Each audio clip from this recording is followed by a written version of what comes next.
So it was in about 2008 we decided the hospital was really too small, wasn't it? It was. So we decided to redevelop the hospital, add another theatre, day surgery unit, new kitchen, better storage, and I'm pretty pleased with it. And along with that came the new equipment that we needed. We found stuff was just getting past its use by date. And so we had to look at upgrading everything, and we replaced our anaesthetic machine. Well, we got a new theatre as well, and the theatre itself we were very proud was sort of state of the art. But as staff we have to keep updated and we have to keep our technology along with the equipment.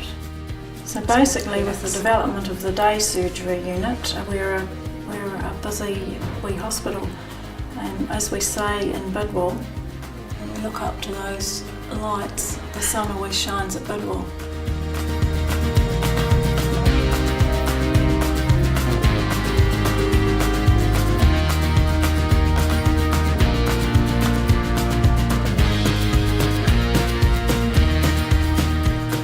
Here at Fonterra, we're going through a transformational journey, and we're really looking at innovation and research and development and technology changes, not only around the factory, but also behind the farm gate. And we've just recently come through with a computer program, that's looking at different ways that farmers use their nutrients on farm. So it's a way of recording what nutrients come into the system and also what's lost to the system. And this is going to help our farmers minimise their losses, and it will ensure that we improve the environmental footprint of dairy in New Zealand.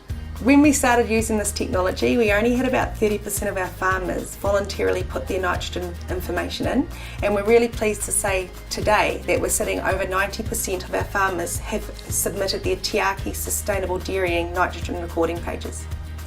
What this means for me is this is helping our farmers do the best that they can do every day, and it's making sure that we have a cleaner, greener, happier, healthier New Zealand, and we're bringing dairy to the world.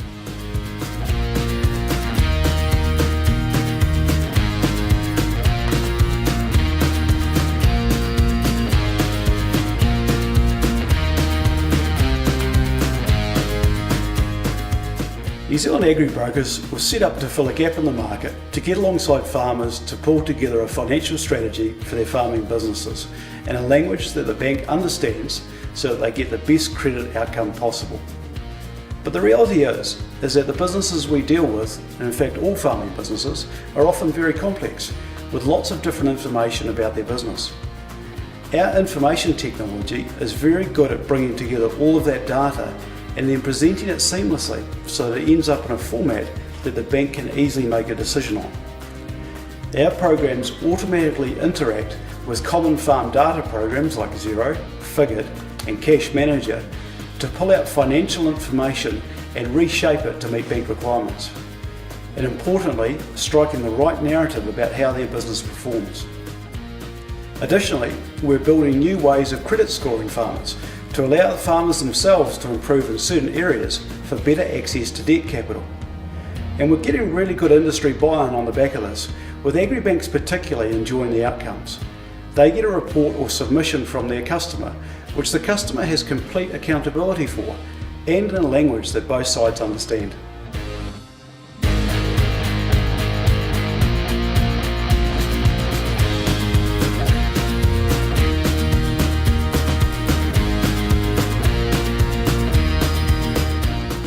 So very early on, the Footbridge Committee of 7 decided that one of the two main prerequisites we wanted was a structure which vertically didn't impinge into the landscape, and another that it didn't sway on in high winds. So this basically ruled out a suspension structure. So this is why we had to go to an arch truss structure, which is what we've got, which is stable in the wind and which is doesn't have a high profile. It's made up of prefabricated units which are held together by friction joints which use their own weight to keep them in position. So the bolts, although they locate the sections, it's the friction plates which keep it all together.